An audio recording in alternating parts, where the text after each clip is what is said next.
E aí pessoal, beleza? Meu nome é Pedro, sou estudante de medicina. Hoje a gente vai falar um pouco da hemostasia e da coagulação. Então, para falar um pouco da hemostasia, o que é a hemostasia? A hemostasia é a prevenção de sangramentos. Quando a gente tem um corte em algum vaso ou tem rompimento de algum vaso, a primeira coisa que vai acontecer na hemostasia vai ser a vasoconstrição.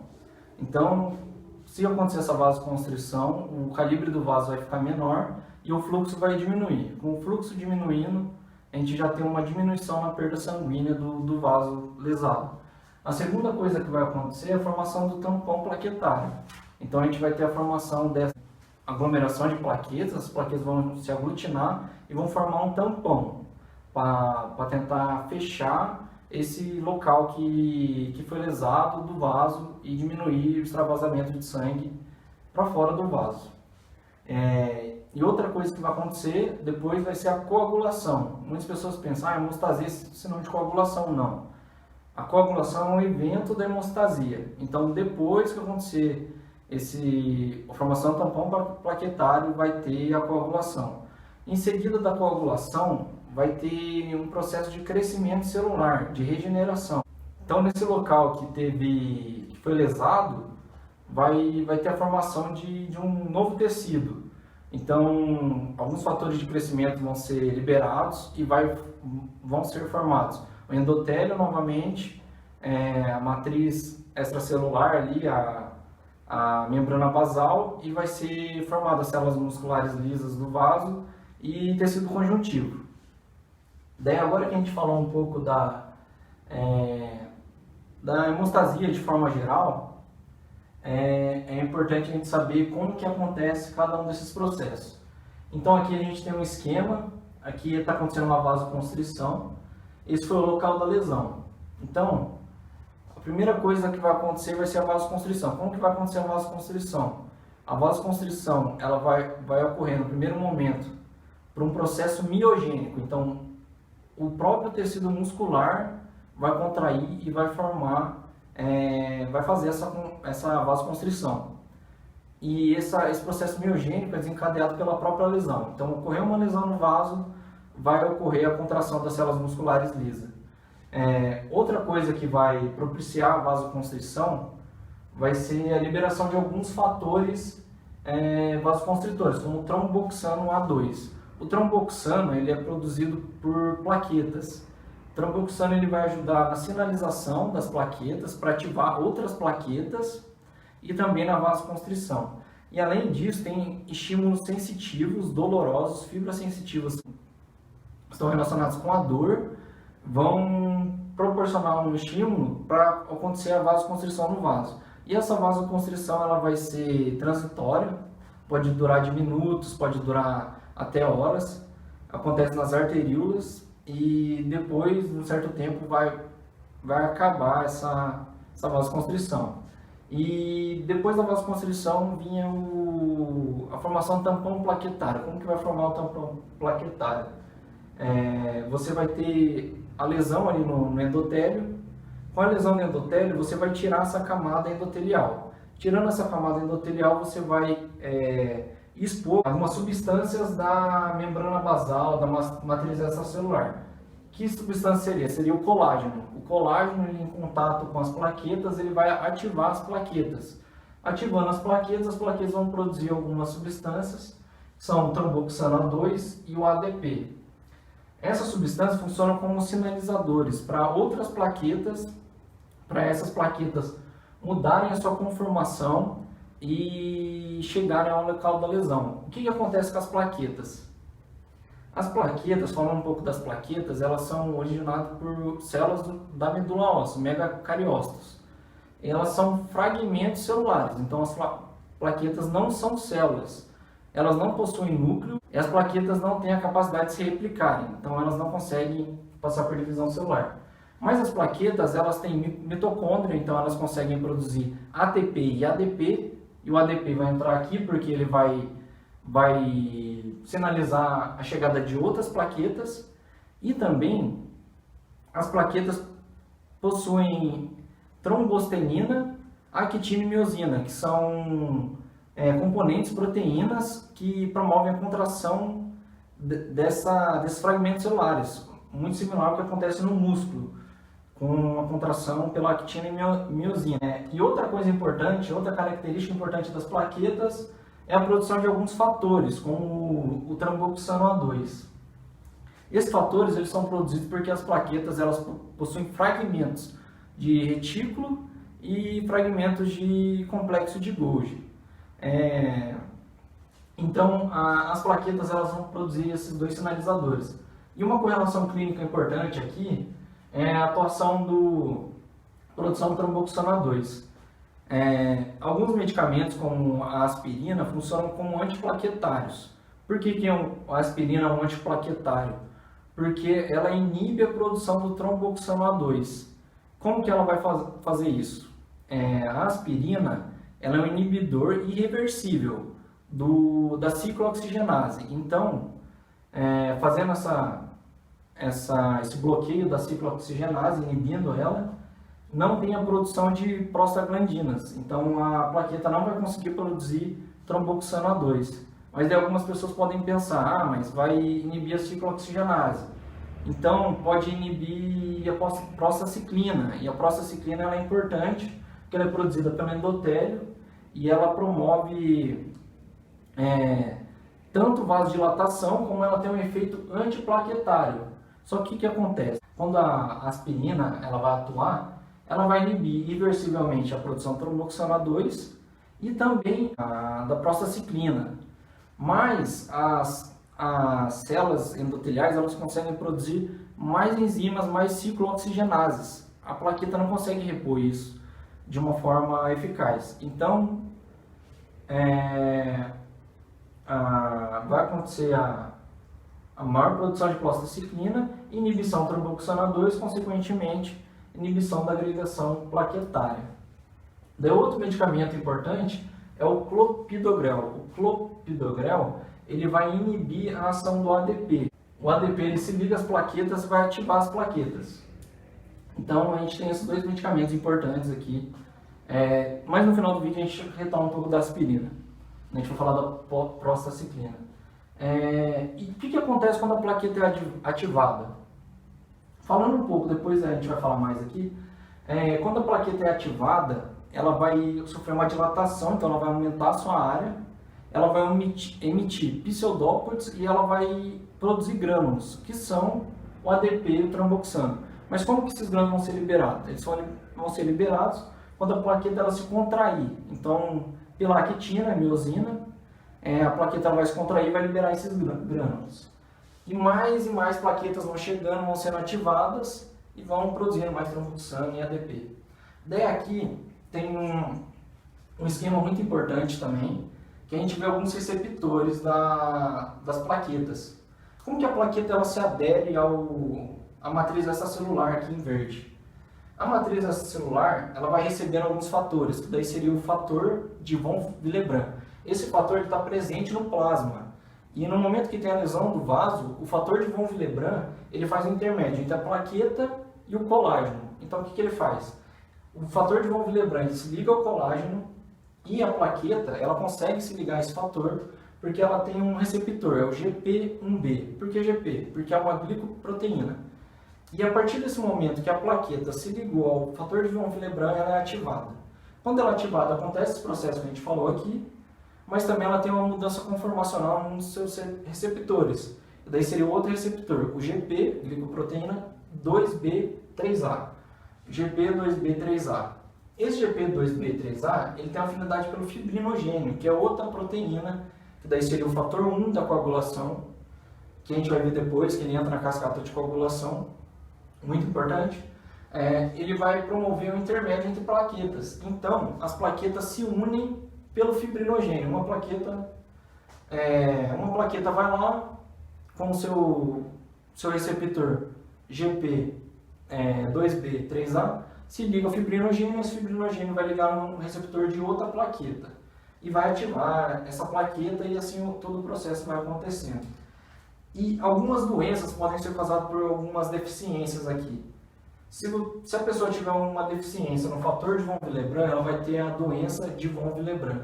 Se ela tiver uma deficiência aqui no receptor GP1B, ela vai ter a síndrome de Bernard-Sawyer. E outras síndromes também podem ser causadas por deficiências no receptor também GP, 2B, 3A. E uma coisa importante que é usada clinicamente são os anticorpos monoclonais, que eles vão atuar aqui no receptor GP2B3A como antiplaquetário. Esse anticorpo que é desenvolvido, ele vai lá, ele vai inibir a atuação do GP2B3A e vai funcionar como antiplaquetário muito eficiente. E falando um pouco mais da síndrome, se a gente for pensar, obviamente, né, nessas síndromes, por alguma dessas deficiências, ou no fator de von Willebrand ou algum receptor, a gente vai ter sangramentos, né, por uma inatividade, uma deficiência na formação do tampão plaquetário. E por que é importante esse tampão plaquetário, falando um pouco? Porque ele vai lá, porque todos os dias nós temos lesões nos vasos, são pequenas lesões, e até mesmo lesões nas células endoteliais. E as plaquetas, elas vão fechar essas lesões nos pequenos vasos. Então, se a gente não tiver um bom funcionamento das plaquetas, do tampão plaquetário, a gente vai ter muitos sangramentos durante o dia e isso pode ser muito prejudicial. Depois, né, esse evento que a gente falou, formação do tampão plaquetário, hemostasia primária. A gente vai para a hemostasia secundária. O que seria a hemostasia secundária? Basicamente, a hemostasia secundária é a formação de fibrina. Mas está aqui, né? Fator 1. O fibrinogênio é o fator 1, a fibrina é o fator 1 ativado, fator 1A. E ela vai ser ativada pelo fator 2A, que é a trombina. A protrombina, fator 2, vai ser ativada depois, no final da cascata de coagulação, e vai formar a fibrina. A fibrina, ela é formada pelo fibrinogênio que estava entre as plaquetas. O que acontece? O fibrinogênio, ele sofre uma proteólise pela trombina e vai formar a fibrina. A fibrina, ela forma um monômero, então vários monômeros vão sendo ligados. Mas nesse primeiro momento, que você só tem a atuação da trombina, não tem uma ligação tão eficaz. Já é uma boa ligação, mas não tão eficaz. Porque são ligações do tipo ligações de hidrogênio, não são ligações covalentes. Depois a gente vai ver a plaqueta, a própria plaqueta, ela produz um fator muito importante, que é o fator estabilizador da fibrina. Então, nesse momento que o fator estabilizador da fibrina, ou o fator 13 ativado, atuar, ele vai formar polímeros formados por ligações covalentes. Então, entre cada monômero de fibrina, você vai ter uma formação de ligação covalente e você vai ter ligações entre os polímeros. Então, você tem aqui um polímero, você tem um polímero de fibrina, outro aqui embaixo, vai ter ligação entre eles, ligações covalentes. Antes não tinha. Então, é muito importante essa atuação da plaqueta. E aqui a gente vê, né, a fibrina.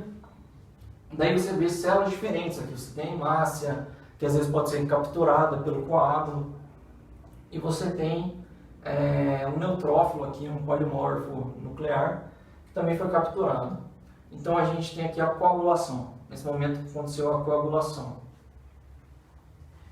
Daí a gente vai falar um pouco do endotélio, porque o endotélio ele é muito importante. O endotélio ele pode induzir tanto a coagulação como inibir a coagulação. E nós temos um efeito protrombótico no endotélio, que daí seria dois efeitos principais.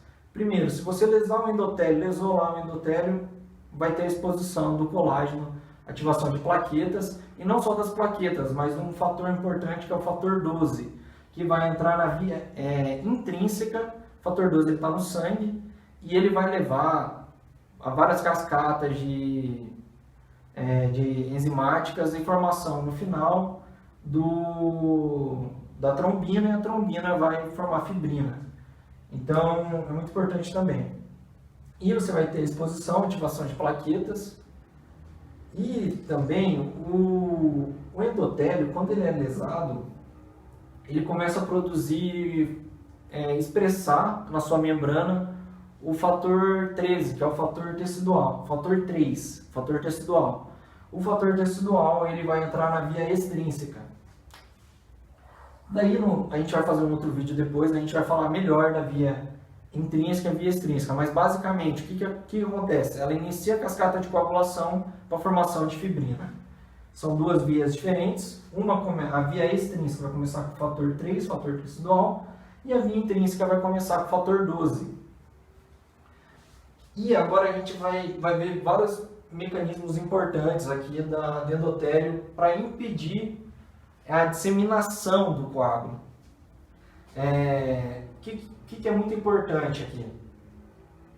A trombomodulina, que é uma proteína de membrana do endotélio, ela consegue se ligar à trombina. E a trombina vai formar a fibrina, como a gente já viu. E a trombomodulina ligada à fibrina, ela vai capturar, logicamente, a fibrina, impedindo vai capturar a trombina, impedindo a formação de fibrina, mas também esse complexo trombina, trombomodulina, vai ativar a proteína C. A proteína C, que é uma proteína do sangue, junto com a proteína S, o que ela vai fazer? Ela vai ter um efeito anticoagulante, então ela vai atuar em alguns fatores. O fator 5A, que é um fator comum, tanto da via extrínseca quanto da via intrínseca, a gente vai ver depois, mas falando um pouco do fator 5A, o fator 5A ele é uma coenzima, então ele potencializa a ação de um outro fator, que é o fator 10. Então, o fator 10, junto com o fator 5, vai ativar o fator 2, que é a protrombina, e formando trombina. E o fator 8, que é o fator que está deficiente na doença hemofílica, ele vai entrar na via intrínseca, ele é exclusivo da via intrínseca. Então, o que é importante saber aqui? Trombomodulina sequestra trombina, formação do complexo trombomodulina-trombina, ativação da proteína C, que é anticoagulante. Isso que é importante saber. Não é tão importante saber os fatores específicos, mas a ativação da proteína C. Outra coisa muito importante que a gente vai ter aqui é a ativação de um receptor, que é o receptor da protease ativada. Esse receptor, ele se liga à trombina, a gente está vendo aqui a trombina, ele se liga à trombina e ele ativa o endotélio a produzir algumas substâncias que vão ser a prostaciclina, que a gente tinha visto antes, o óxido nítrico e o ativador de plasminogênio tecidual. Então vamos falar um pouco dessa substância. Prostaciclina, como a gente viu, ela tem um efeito meio que contrário ao tromboxano. É uma prostaglandina também, mas a prostaciclina, o que ela vai fazer? Vasodilatar, ela promove vasodilatação, mas o que é importante aqui, nesse momento? Ela impede a agregação plaquetária. Então ela impede que mais plaquetas cheguem no coágulo. E lembrando um pouco da aspirina, né? A aspirina, ela inativa o tromboxano A2, a produção do tromboxano A2, e no primeiro momento também de prostaciclina, porque as duas são prostaglandinas, produzidas pela ação da ciclooxigenase. Mas depois de um tempo o endotélio vai produzindo mais ciclooxigenase e vai voltar a produzir prostaciclina. Outro importante aqui, outra substância importante para impedir a agregação plaquetária é o óxido nítrico. Ele vai ter um efeito similar ao da prostaciclina. E agora, nesse momento, no final já da formação do coágulo, a gente vai ter formação do ativador do plasminogênio tecidual. O ativador do plasminogênio tecidual vai atuar no plasminogênio. O plasminogênio, que é uma proteína que ela vai ficar presa no coágulo e pela ação do ativador do APT, o ativador do plasminogênio tecidual vai se transformar em plasmina. E a plasmina, muito importante aqui, vai degradar a fibrina. E essa ação é muito específica. O ativador do plasminogênio tecidual, ele tem uma atuação potencializada quando ele está em contato, quando o plasminogênio está em contato com a fibrina. Então, quando ele entrar em contato aqui, vai formar a plasmina e degradar a fibrina. E uma correlação muito importante, que é uma correlação clínica importante, é que quando você tem processos que você tem muita coagulação, então, exemplos aqui, você tem uma trombose venosa profunda, você tem uma coagulação intravascular disseminada, ou seja, uma grande repercussão, uma grande formação de coágulos disseminados que ocorre na sepse, que é característico da sepse, ou você tem um tromboembolismo pulmonar, você tem uma grande coagulação. Nessa grande coagulação vai vir também uma grande fibrinólise, ou seja, degradação da fibrina pela plasmina. E quando a fibrina é degradada, ela vai formar algumas substâncias, que são os dedímeros. E por que os dedímeros são importantes? Eles têm um efeito anticoagulante leve, mas os dedímeros são importantes porque eles são usados no diagnóstico. Então, os dedímeros eles são usados no diagnóstico laboratorial para ver se está tendo uma trombose, tendo uma coagulação intravascular disseminada. E por último, nós vamos falar aqui da antitrombina.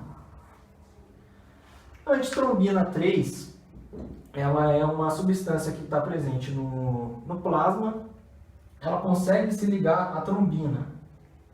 Então, a antitrombina 3, assim como a trombomodulina, vai sequestrar a trombina. Lembrando que a trombina é essencial para a formação de fibrina. Então, ela potencializa muito a cascata de coagulação, ela é muito importante na cascata de coagulação. Mas como que essa antitrombina, por si só, ela não consegue fazer isso? Ela precisa dessa molécula aqui em vermelho, que são as moléculas semelhantes à heparina, que são produzidas pelo endotélio. Então, tem uma ligação dessas moléculas semelhantes à heparina. Daí, por isso, tem alguns fármacos que tem heparina. A heparina ela vai atuar com as moléculas semelhantes à heparina, ativando a antitrombina 3, que vai sequestrar a trombina. E esse complexo, o complexo antitrombina 3, heparina ou moléculas semelhantes à heparina, vai inativar dois fatores, o fator 10, que o fator 10, como a gente viu, ele atua em conjunto com o fator 5. Então, ele está relacionado à via intrínseca e extrínseca. E o fator 9? O fator 9 vai ser exclusivo da via intrínseca. Então, pessoal, foi isso. Esse tema é muito amplo, a gente tentou falar um pouco aqui. A gente vai, no próximo vídeo, agora como continuação, falar da cascata de coagulação. Então, foi isso. Deem dicas para o canal, sugestão de vídeos. Em breve a gente vai entrar com mais vídeos de imuno. O Johnny já fez um vídeo de imuno e mais para frente a gente vai estar fazendo mais vídeos. É isso aí, pessoal.